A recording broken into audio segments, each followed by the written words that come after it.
Hi everybody, it's alisamurray here, living the sweet life. Hi my sweet lifers, it's time for another Martini Talks. And today I'm hanging out with one of my dearest friends, Margaret. Thank you for being here. Thanks for having me. Yeah. This is great. I want you to tell everybody about your story, and she's launched her new business. I'm so proud of you for doing that. And Thank you. just tell us all about you, how things are going and what's going on and how you got to where you are. Yeah, well, thanks. Well, 2020 was an interesting year. Starting the year, I never thought it would end up the way it did. Oh. So I was able to walk away from a corporate job I had for 14 years. Great job, great environment, great people. I just was a bored, empty nester, and an opportunity came my way. And it's more along the lines of passionate about what I'm doing. So I'm a health coach, and the journey to get me here has been amazing. I was starting to tell you earlier that, from the time I was 8 years old, probably about 8 to 10 years old, there was a photograph of me. I'm in a swimming pool, a blow-up pool in our backyard. Okay. And I have a bikini on. Okay. And at some time, I felt fat in that picture. I felt whenever they were taking that picture, that I need to hold my belly in. I don't remember anybody telling me I was fat. My parents never said anything about weight or food, no issues. Well, something was in that little girl. And then that went on through high school, where I was on drill team and always felt like I was the chubby girl on drill team. So salads were very much in fad back then, and I was eating salads, my iceberg lettuce and ranch dressing salads. That's what they were back then, before we knew, you know, how healthy really deep greens are and things like that. And so when I got into college, I still struggled with weight, and I had always had, I felt like that 10 or 15 pounds I couldn't take off, the chubby girl. And so in college, were you chubby? In or my did you head just I think was. you were chubby? Because I've known you a long time, and you're I not know. chubby. You've never been chubby. You're thin. In my head I was, Right, and right. I had a bad body Self-esteem, image. yeah. I think I always carried that extra 10, 15 extra pounds, And so in college, I knew that a can of green beans was 35 calories. And so that's when I really started restricting my calories and trying to just starve and then binge and then starve and then binge cycles and intense workouts. I mean, it just carried on. I didn't know I had all these toxic food behaviors. I didn't know I was struggling with these things. I knew other women around me dieted all the time. Well, that the seems whole to world's be on like, a diet. well, I'm not, and I never have been. You know what I mean? I mean, it is what it is. Yeah. And I've never, I really think, and you can correct me if I'm wrong, but I really think there's certain things that trigger it, obviously, Sure. I'm sure. And even there's certain families that are more about that than others. Like I grew up with daddy never saying a word, right? Never said a word. And of course, mom was killed when I was little.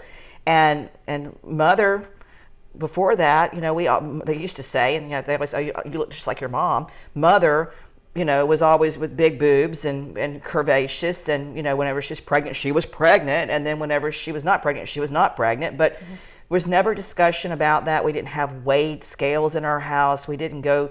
And as a result, I did catch Victoria Ann in that tween time period going and trying to weigh herself all the time. And I took those scales and threw them away. I wouldn't have them in the house because I didn't want her to get caught up in this idea that she had to be some sort of weight that somebody had told her she needed to be. Sure. Because I felt like that was feeding into that by even just having that machine. It's not really a machine, but that whatever in the house. So we don't have it because it's like, you're not going to even know how much you weigh. Ding dang it. Right. You're just going to eat what I put on the table and then that's it. Yeah. So I get what you're saying though. I don't think it came from my family. No. Because they were healthy. I think it came from society. I remember my mom having magazines around the house, and I would just stare at those magazines and wish I could look like those people in those magazines. So I think that, and society, television, but like I said, no one ever told me you're fat. I just perceived myself as that, or chubby or overweight or whatever. And so then into my 20s, I continued to struggle. 2 babies, baby weight, continued to struggle. And I was pretty much resigned to a life of salads and over exercising. Wow. That's how I kept my weight down. And of course, every latest fad diet, whether it was, cleansing, paleo, keto, I tried All of everything. it. I have a bookcase full of books. I got the latest book, research latest, and nothing ever stuck because I never felt good. I was deprived. I was longing for something. It wasn't satisfying. And so because it was unhealthy, it was unbalanced. Yeah. So fast forward, in my 50s, like I said, here we are, empty nester, bored. I was really just asking God, what else is there for me besides this job, you know? And so I was talking to a friend, ironically, over nachos at Berry Hill. And she looked at me, and I'd known her for about 20 years, and she said, I'm the fattest I've ever been, and I've got to do something about it. So I've hired a health coach. And she pulled out her phone and showed me amazing transformation photos, before and after people. And then I said, I want to do that. I want to be a health coach. Like, something sparked in me. Well, I became a health coach, right? And I was able to help some people, but about a year into coaching in the program, I was like, all of a sudden I had this realization of my toxic eating and food behaviors and things. And I really got set free from that, from learning how to coach other people and walking through a program that was way more than a diet. Right. It's all about healthy nutrition, but it's about having a healthy mind, instilling healthy habits, looking at what you're trying to create, which is health, versus what you're trying to get rid of, which is obesity or those size X jeans or whatever you're trying to get rid of. Right. So it's been crazy, fun, amazing, and my little side hustle has turned into Full-time? just a job that brought me home. It's so much fun. Yes. So it's been fantastic, and I just love it. I never in a million years thought I would be here now. I think that's so great. It's been great helping so many people have figured it out. Like, I mean, all of my friends, all the people that are following me and watching this channel, and it's one of the things that I've just been so amazed at, the transformation. At so many, all these years behind the scenes, I've been like, go, leave that job, go start your own company, go here, I'll help you, tell me how, let's do it. That way you can do whatever you want to do and figure out what that is that's your spark. Because it's you got to have that. You can't be committed to a business that you own and not have that spark. Yes. Like if I didn't love pregnant, naked women and tiny babies, I sure could not shoot that every day for 7 days a week in many years of the 23 years of being a photographer. I mean, I'd be miserable, right? And so you have to figure out that thing, and I'm just so glad you did. Thank you. So I cool. am too. I mean, I feel like I searched forever. In a way, it was right there in front of my face. Yeah. Because I really did. In the pursuit of health, my mother was very sick growing up. I watched her decline, take a lot of medicine, and then the medicine had side effects. Oh, yeah. Instead of like, Mother, why don't you just eat better? Why don't you get some exercise, sunshine, fresh air, do some proactive things. It was just a different era where you listened to your doctor and you took the meds that they prescribed. Yeah. And so I knew I didn't want to end up like that. And so a lot of fear was driving me to try to stay healthy and do some things, and really never want to be on medication. But like I said, in a way, it was kind of like always right there in front of my face. It's just the timing. It's like Dorothy. The timing ended up well. That's so, awesome. Yeah. That's so cool. So what do you do exactly when you get a client? What are some of the things that you do? Do you have a consultation with them and then figure out kind of if it's a lifestyle change or if it's in their mind, or or how much are you going into this with them psychologically, or are you providing them with food? Are you providing them with menus, exercise programs? What's walk them through kind of what does that sort of look like skeleton wise? I mean, like, obviously don't give us the store because they need to call you, and all the information for her business and all of her contact information will be in the episode. I always, you guys know I always do that, but just letting everybody know, reminding you to look down below. But yeah, walk us through kind of what does that look like? Sure. So we can help people from 13 to over 85. We can help anyone, whether you want to gain weight, stay at the weight you are, and eat healthier, lose weight, get off medications. So people come to us for a variety of things, but generally it's weight loss, because weight loss is the catalyst to get you to better health many times, all right, to lower your blood sugar, your blood pressure, cholesterol, things like that. And then once people begin to feel better, sleep better, your body is healing because you're eating better, then you feel like exercising, you feel like doing more things, and the healthy mind begins to emerge after that. So we start with just seeing, do we have a program that would fit you? We have about 12 different programs depending on what the person's age, health, their medical requirements, things like that. So we'll do that to assess which program would be best for them. And then I work very closely with them initially to get their nutrition on track. But our program is not about enabling, it's about empowering. So I don't want to, somebody gave me the analogy of your coaches from the sidelines. You're out on the field playing the game. All right, so I'm here, I've given you the playbook, but you got to live your life. You've got to dine out, you've got to go to weddings, you've got to go travel. And I can't be there with you for all that. So I'm going to be giving you information and showing you where to get it and providing you with tools a little bit at a time. And we're all about instilling healthy habits. And phase 1 is weight loss. And so if you need that, we walk through you with weight loss, and then we move on to eating healthy for life and then creating optimal health. So it just keeps going and going. As long as you want to keep getting healthy, there's always the kind of what next, what's going on. We're taking toxic products out of the home, just all kinds of things that we just keep going for optimal health and wellness. It's so interesting too, because so many people will be on their diet, right? And then they do their diet, or they're fasting, or they're whatever the thing is, the fad that's new or whatever. And then they get to wherever they want to be, or they think either they get where they want to be and they stop and they go right back to where they were. It's true. Or they give up in the middle of it and don't ever make it to the spot that they wanted to be. But what's so cool about what you're doing is that it is not a stop-start program. It's like me with the photography, right?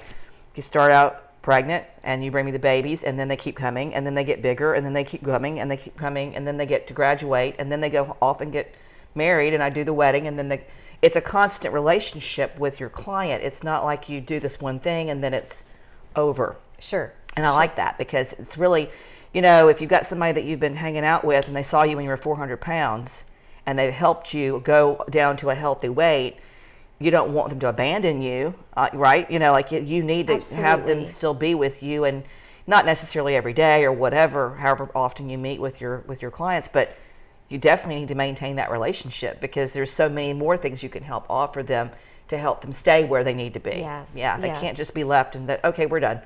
Which I love, because a lot of times that's it. You take a class and then it's done. Or you do the diet, you meet the goal, and it's done. This is really not ever done, which is really great. I try to tell them from the beginning, this is not a diet. So we don't use words like cheat, fell off the wagon. Just get that. Everything's a choice. You're an adult, you're making a choice. If you want to have a glass of wine, if you want to have that piece of candy, you made a choice, and that's fine. I'm not the food police. We're going to work together to work towards your goals. You go as fast or as slow as you want to go, but I'm there for you. And like you said, because it's not a diet, there's no end time. It's health. We want to keep trying to get healthy the rest of our life, or keep reaching for that next thing that's going to bring health to us and create that. I love it. I love that you get it. I love it. It's just about a change of a mindset. A mindset change, because 85% of diets fail within 2 years. People gain the weight back and more, and then the yo-yo cycle is very dangerous too. I just, I go out in that garden and I work out in that garden, and that's become my exercise since COVID. The cardiologist was like, Elisa, I just want you to go out and plant things and don't watch TV. And that's how YouTube started for me, just planting things and watching them grow and bringing them into the kitchen and cooking my grandmother's recipes and thinking, I probably need to share this with my family, because if I don't, they're not going to have it when I'm gone. they're not going to know. So beautiful. And so that's how all this really got started, and it's really been wonderful. I love never that. thought I would be like you. It's Yes. like I've been a photographer, busy and booked for years, right? And writing and traveling with the travel business and whatever. But this YouTube has really just been a really great thing to do to help you So and help so awesome. many of my friends Yes. get you out there and let people see what you're doing. But not only that, share people with other people, because they learn stuff. I mean, there's one little nugget in almost every episode. Like somebody might today be watching and be like, you know what? That's why the diet fails. Or that's what I was thinking too. I thought in my head that I was fat in that bathing suit, you know, and it's not because of my mama or my daddy or my sister or my brother or a friend. It's just, it was there in my head, and it was driving me to do things that weren't a good thing for me to be doing. Right. And so I'm just so glad too that you figured that out, because that's wonderful for your own health. Yes. Sometimes I like I said, I didn't even know how like bound up I was and all of that terrible thinking. But I love how you said you love to work in the garden, and that is movement. I mean, we encourage movement all the time. So there's exercise movement, and then there's non-exercise movement, and both are fantastic. And initially, you don't have to do anything to exercise to lose weight on the program. In fact, we kind of discourage it. Really? Just let the nutrition do its part, get used to instilling some healthy habits, but we definitely want you to move. And so I love gardening, playing with your kids, doing housework, you know, walking the dog, all of those are great. And when a person gets healthier, they have more energy, they're sleeping better, then yes, they naturally want to begin to exercise and add that exercise component to their program. Yeah, So, I was big on exercise when I was, the kids' age. Yeah. Hell, I was on the swim team in college, and I was in a dance company and on the equestrian team. I mean, I was moving and shaking ballet forever. But, as we get older, things get crazier, and we're busy running businesses and trying to get everything done for that, and how that goes. But the garden has been really wonderful, because I'm out there and I'm pinching tomatoes and digging and moving, and it's work. It's not, some days I'll come in and I'm sore because I've been out there for 4 and 5 hours digging and working in the garden. And it's not the same in your mind as exercise, because you're doing other things, but it's movement. Sure, absolutely. So, I love that. yeah. And it's so good for your soul to be out in the sunshine, the fresh air, get your hands dirty. I love that. And your suntan That's so too. Cool. Yes. Everybody would see, they're like, oh my God. Oh, speaking of vitamin D, when I went to see the telehealth on the cardiologist, he was like, these vitamin D levels for you are like, they're like soaring, like what is going on? And I'm like, well, dude, I'm out in the garden every day, like all day. I've got flip-flop tan, tank top tan. I've never had a flip-flop tan in my whole life. But not now, because it's wintertime, but what I mean? Like, it was crazy. And people would see me, and like, even, at the masks and all, they'd see me and they'd be like, man, you're tan. And I'm like, yeah, dude, I'm out in the garden. I'm putting on sunscreen, but I'm out in the garden all day, because it's a lot of work. That garden's huge. It's not a little garden. So it's a full-time job too. So anyway, but wonderful. I'd love a tour of it. I'll give it to you as soon as we get done. Yeah. Listen, you guys, if you need to get a hold of Margaret, I've got, like I said before, all the information below in the episode info. There's so many things to learn from you. I'm so happy. I'm so happy that you did it. Thank you. You did it. Before we wrap up, I have to tell you something. I just love you, and I just appreciate you so much. Y'all, this lady right here, she is your biggest supporter, your biggest cheerleader. There's nothing in her heart that is selfish at all. All she wants to do is help people, and just help people get better. And I remember when I first shared with you that I had become a health coach, and I was like, can you help me please? And you just dropped everything, had me over for hours, and just talked to me and mentored me and helped me. And I just appreciate you so much. Oh, I love you. I appreciate you too. And I'm so proud of you too. Thank you. Yeah, I'm so proud of you. You guys got to call Margaret. I appreciate it. You do. You do. Listen, if you have found any value. Oh, before we do that, let's do our little cheers. Yes. This is water. Electrolyte drink. Yep. So we're doing a little healthy talk instead of a martini talk. Yes. Listen, if you guys have found any value, please do us a favor, like and share. Don't forget to ring that bell so that you're notified when we drop a new episode. And we'll see you soon on the channel. Take care.